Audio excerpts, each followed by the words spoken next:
Michael, dude, this is one game I've been watching for a while. Actually, Corey from the team checked it out in early access. It is Gray Zone Warfare roadmap revealed for the next 3 years. Grant Taylor Hill over at Insider Gaming.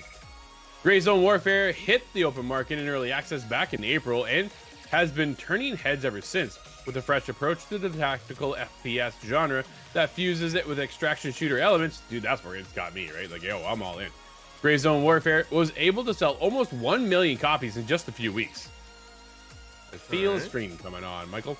Recently, the development team at MADFINGER released a lengthy roadmap that details the most major changes coming all the way up until 2027. Long road ahead.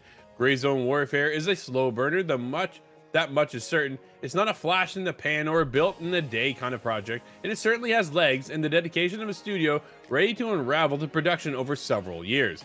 I recently sat down with MADFINGER team, including the CEO at Gamescom, getting a closer look at some of the upcoming content. Now the squad has released one of the most ambitious roadmaps I've ever seen.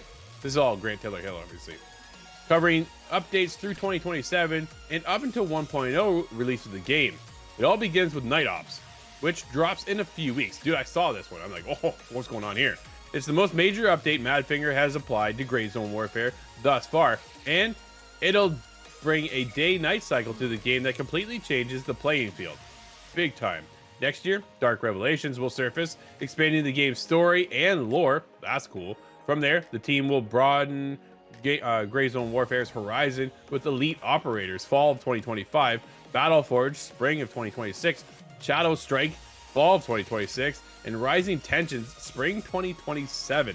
Michael, dude, we gotta check this out. Yeah, this seems like they've got big plans, and I feel like if you have the ability to plan out through 2027, that means you've got to have big things coming for your game. Of course, as you said, you and I have been checking out some extraction shooters. We had Delta Force. That's been one that's going to be releasing very soon, I believe late 2024, early 2025 for consoles.